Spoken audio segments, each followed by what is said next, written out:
Boa tarde a todos, mais uma vez obrigado por estarmos antenados aí no canal, acompanhando. Hoje eu trago um assunto interessante, faz parte desse momento, que é o momento da Páscoa. Falando um pouco sobre a Páscoa, não no contexto das datas em si, mas no contexto essencial dela, espiritual da Páscoa, né? Há uma pergunta que é batida, que muitas pessoas fazem: o que é a Páscoa? Sempre a resposta que nos vem é a libertação, a liberdade, né? É a passagem das trevas para a luz, é a libertação do reino do diabo para o reino de Cristo. Então esse é um conceito reconhecido do que seja Páscoa. Mas entender teoricamente o que seja Páscoa não significa entender realmente o que é a Páscoa, porque a Páscoa, por ser uma ação em sua liturgia espiritual, ela tem que ser entendida espiritualmente. É preciso entender e sentir o que é a Páscoa. Eu quero ler para vocês um versículo que está em João, capítulo 8, versículo 31 em diante. Acompanhe a leitura e o raciocínio dessa leitura, observando os detalhes das Escrituras, que às vezes, como eu digo, passa às vezes despercebido por algumas pessoas. Capítulo 8, versículo 31 em diante. Então Jesus disse aos judeus que haviam crido nele. Esse detalhe é importante. Esses judeus eram judeus que haviam crido em Jesus. Se permanecerdes na minha palavra, verdadeiramente sereis meus discípulos, e conhecereis a verdade, e a verdade vos libertará. Eles responderam: somos descendência de Abraão, e jamais fomos escravos de ninguém. Como podes tu afirmar que seremos libertos? Como eu falo, é importante você ver os detalhes, analisar a situação. Esses homens falam: nunca fomos escravos de ninguém. A história do povo de Israel é cheio de altos e baixos, cheio de exílios e volta. Foram escravos, foram para o exílio babilônico, foram para o exílio assírio, agora estavam no jugo romano. E eles falam: nunca fomos escravos de ninguém.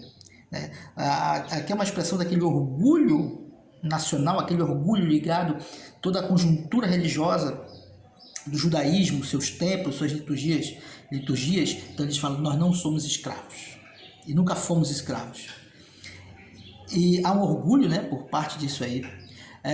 Eles se diziam numa situação de que estavam sob o jugo romano, mas eles não eram escravos, porque mesmo naquela situação Deus estava com eles ali e aguardava o seu libertador. Era uma questão de tempo, né? E eles diziam não ser escravos, porque eles, dentro da sua lógica religiosa, eles obedeciam às leis, né? Obedeciam às leis, os regulamentos, os dogmas dos templos, né? Tudo que era colocado ali eles obedeciam. Então eles diziam: nós não somos escravos, nós guardamos os mandamentos, nós obedecemos, seguimos as instruções dos rabinos, nós não somos escravos. Deus, somos filhos de Deus. Mas Jesus fala para eles que eles são escravos. E vamos continuar então a leitura aqui. Jesus explicou-lhes: em verdade, vos asseguro, todo aquele que pratica o pecado é escravo do pecado. O escravo não fica em casa para sempre, mas o filho permanece para sempre. Assim sendo, se o filho vos libertar, sereis verdadeiramente livres. Então esse detalhe que eu acho importante, Jesus explicou a situação deles. Em outras palavras, vocês são escravos porque vocês são pecadores. Entenda que nós lemos no começo, eram pessoas que haviam crido em Jesus, eram judeus que haviam crido em Jesus. Mas Jesus fala para eles que eles eram escravos, porque eles estavam sujeitos à lei do pecado, como também fala Paulo em Romanos 7,25. Eles eram escravos, não tem como fugir, não tem como você fugir da condição de escravo, né? Então por isso que ele fala: só se Jesus, o Filho do Homem, nos libertar, sereis realmente livres. E eu quero que você atente para esse detalhe, que muitas pessoas pregam: eu sou liberto em Cristo, e essa situação toda. A libertação que Jesus promete é uma libertação escatológica, é uma libertação para o futuro. Ele disse para Pilatos: o meu reino não é desse mundo, né? Se fosse desse mundo eu tinha ajeitado tudo isso. A promessa de libertação que Cristo faz é uma promessa escatológica. E em Efésios, capítulo 1, versículo 14, nós recebemos, através da graça de Cristo, a garantia da liberdade. é o seu passaporte à liberdade, é o Espírito Santo, está lá em Efésios 1:14. Você recebe o seu passaporte, mas você não é livre. Aí você recebe uma garantia, você tem garantia de Jesus que ele vem lhe buscar e você vai ser livre. Mas, para que eu possa ser livre, para que eu possa receber a Páscoa, para que eu possa sair do Egito para Canaã, eu tenho que me reconhecer escravo, eu tenho que me reconhecer pecador, eu tenho que reconhecer meus pecados. Jeremias 3,13, reconhece teu pecado. O povo de Israel, na história deles, quando eles foram para o Egito, ficaram em Gósen, e lá eles tinham tudo do melhor, né? Eles foram alimentados, enquanto Josué estava vivo, foram alimentados, foram se multiplicando, prosperando. E se for ver na história do Gênesis, que está lá no capítulo, em Gênesis capítulo 47, 11, 12, né? E 47, 18 e 19, se você ler essas passagens, né, de Gênesis, você vai acompanhar a lógica dessa história. Eles vão para lá, estão bem, crescendo, sendo abençoados, a terra boa, mas os próprios egípcios estavam numa situação difícil e se tornaram escravos do faraó, se venderam. Está lá em Gênesis capítulo 47, versículo 18 e 19. Os próprios egípcios se venderam ao faraó por comida, né? E o povo de Israel indo bem, prosperando, né? Não pensava numa situação de escravidão. Estavam numa terra que não era deles, estavam vivendo regaladamente, acompanhando as festas, os costumes egípcios. Suas crianças viam a adoração egípcia, a prosperidade do Egito, os deuses e tudo aquilo mudando a mentalidade daquela geração. E em nenhum momento essa geração que está convivendo na prosperidade no Egito e acompanhando as festas idólatras, os ídolos, se veem escravos. É tudo bonito, muitas luzes. Êxodo fala das comidas aceboladas, né, do Egito, as iguarias egípcias. Ninguém está se vendo escravo. Quando a condição muda e eles começam a ver sua condição de escravo, é quando eles clamam a Deus, né? Só há um clamor por libertação quando o povo entende que ele é escravo, que ele não é livre. Só há uma Páscoa, só uma libertação em Jesus se você entender que você é escravo, né? Então, esse acontecimento lá em Êxodo capítulo 12, versículo 8 a 12 e 17, né? Onde você acompanha esse processo. Quando Deus fala, o povo tem clamado, o seu clamor chegou a mim. Por que o povo não clamou alguns anos atrás, né? Foram muito tempo no Egito, mas eles não clamaram porque eles estavam satisfeitos com aquela condição, aquela vida, aquele regozijo.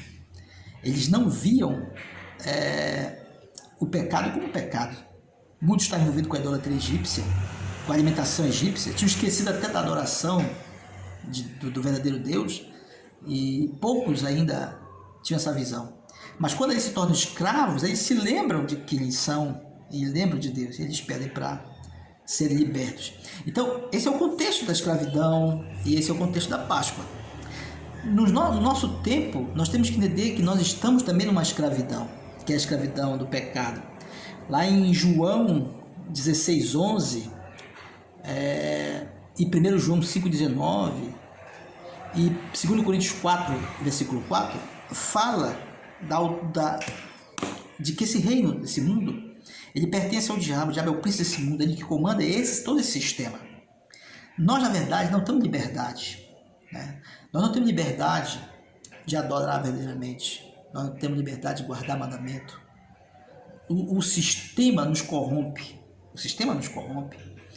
Você diz que guarda o sábado, mas você usa a energia que alguém trabalha sábado, você usa o sistema de saúde que alguém está trabalhando sábado, você usa o sistema de comunicação que alguém está trabalhando sábado. Todo o sistema pertence, está sob o controle do mal. Então nós não conseguimos, e a nossa natureza já é pecaminosa, ela também faz parte desse reino do diabo. O que é a libertação? A libertação é o Espírito de Cristo. E lá em Romanos capítulo 8, versículo 10 em diante, ele fala que quando aceitamos Jesus, nós recebemos o Espírito de Cristo. E quando recebemos o Espírito de Cristo, aí nós recebemos a verdade. E aí nós somos libertos. Mas essa libertação é uma garantia que nos é dada. Nós não somos libertos aqui nesse mundo. Em Romanos 7,25, Paulo fala: eu sou escravo aqui, no espírito de Jesus, de Deus, mas sou escravo do pecado aqui, na carne, nesse mundo aqui. Porque minha carne está presa a esse sistema. Né?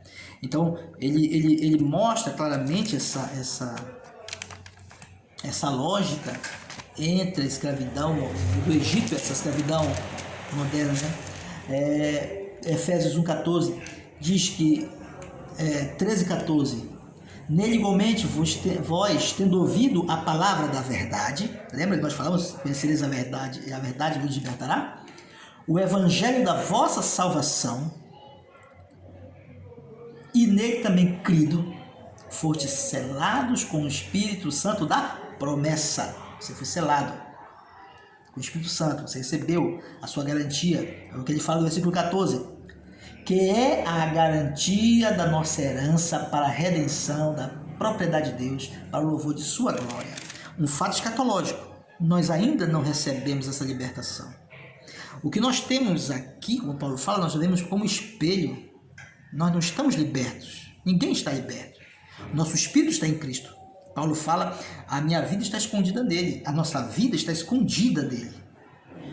Né? E o viver que a gente tem na carne aqui, a gente vive pela fé. A fé que um dia eu vou ser liberto. A fé que um dia a minha vida vai se manifestar em glória, como se manifestou em Jesus, Romanos 8, 10 a 13. Né? Vamos ser ressuscitados como ele ressuscitou e recebemos toda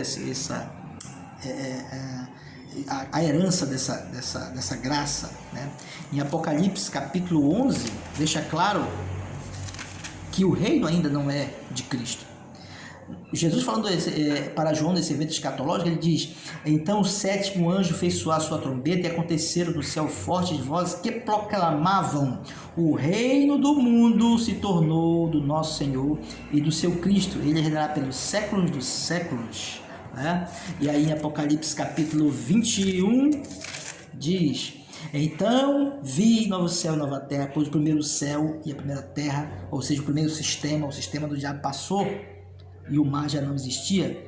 E ele vê a cidade e ouviu uma voz que dizia: eis o tabernáculo de Deus agora está entre os homens, os quais e com eles habitará. Eles serão o seu povo e o próprio Deus viverá com eles e será o seu Deus. Então é algo escatológico. Veja, Jeremias 3,13 diz que Deus diz para o povo: reconhece o teu pecado. Havia pessoas lá em Atos 7,39, quando Estevão relatando sobre o povo de Israel, que estavam fora do Egito, mas seu coração estava lá no Egito. Muitas pessoas saem fisicamente, né? Mas a mente continua, o espírito, que é o que tem que estar livre, que tem que estar em Cristo, o espírito está aprisionado, é escravo do pecado ainda. Muitas pessoas vão para suas igrejas e dizem que aceitam Jesus, estão lá em corpo presente, mas o seu espírito ainda está preso ao Egito, né? Não foi liberto em Cristo, que a libertação ela é espiritual. E aí, dentro dessas suas religiões, suas instituições religiosas, acreditam que, por estar seguindo seus dogmas, suas doutrinas ali, se sentem libertos porque acreditam: estou dentro da igreja, eu estou liberto. Eu sou de Jesus porque eu faço parte da igreja tal. Enquanto na verdade o espírito ainda é prisioneiro do Egito. Lá em Tito, né? Em Timóteo e Tito, em Timóteo capítulo 1 Timóteo capítulo 6:1, 1 Timóteo capítulo 6:1, é uma passagem interessante porque exemplifica um pouco sobre essa questão da escravidão, para você entender um pouco o que é o contexto de escravidão. Olhem que essa situação aqui de escravidão era de pessoas que se tinham convertido ao cristianismo, mas os seus patrões, os seus donos, os seus senhores não eram cristãos, eram pagãos. E Paulo diz para eles o seguinte: todos os servos que são escravos devem considerar seus senhores dignos de toda honra, para que o nome de Deus e o nosso ensino não seja blasfemado. Então diz assim, olha, vocês têm consideração a esses homens para que o evangelho não seja desconsiderado. Mas como essa consideração? De que aspecto? Aí olha só o que fala Tito 2, 9, diz o seguinte: instrui os escravos a se submeterem em tudo a seus senhores e a tomarem a iniciativa de agradar-lhes e a não serem respondões e a não furtá-los, pelo contrário, demonstrar que são completamente dignos de confiança, a fim de que todos observem o esplendor da doutrina do nosso Salvador. Eu faço uma pergunta para aqueles que às vezes seguem dogmas. Será que o escravo desses homens que eram pagãos, Paulo fala obedecer em tudo, eles tinham direito de um descanso semanal na escolha deles? Eles tinham direito de escolher suas esposas, de fazer qualquer outra coisa? Eles tinham direito de ir adorar do dia que eles quisessem?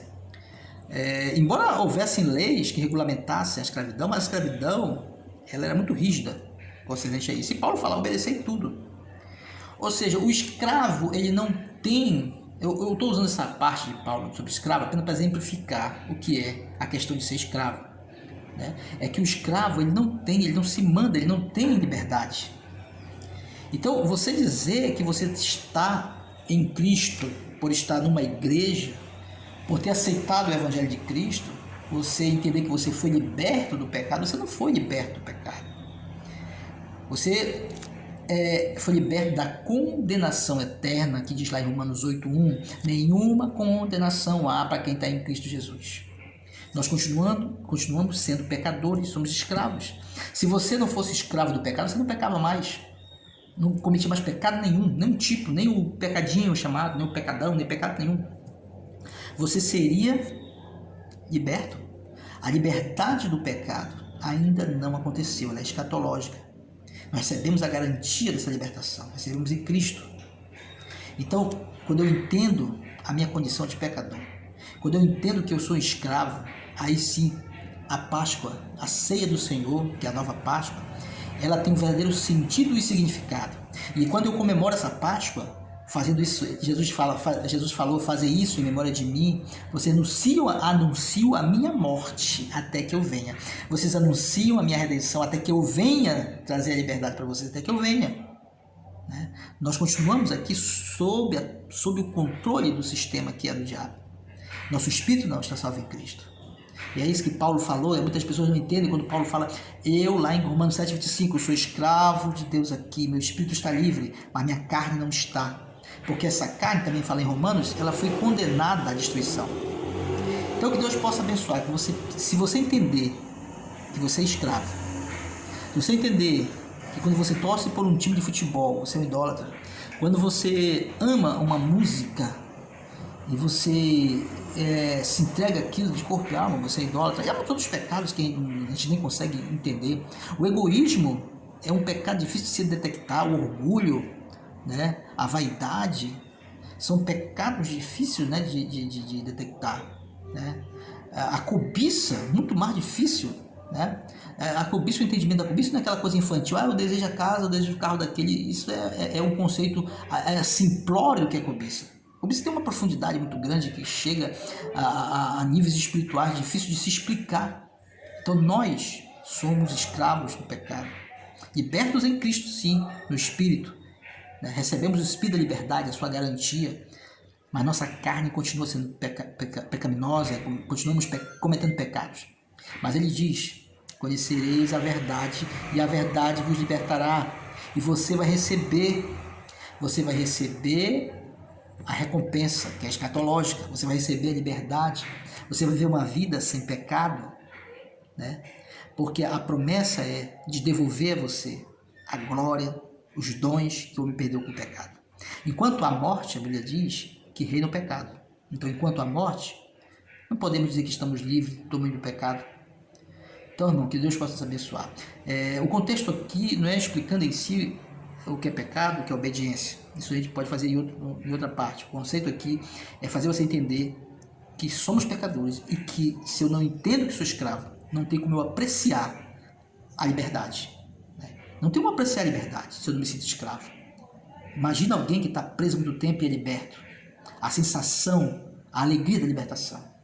Muitas pessoas se sentem escravos, estão felizes com os pratos acebolados do Egito. Estão felizes com isso aí.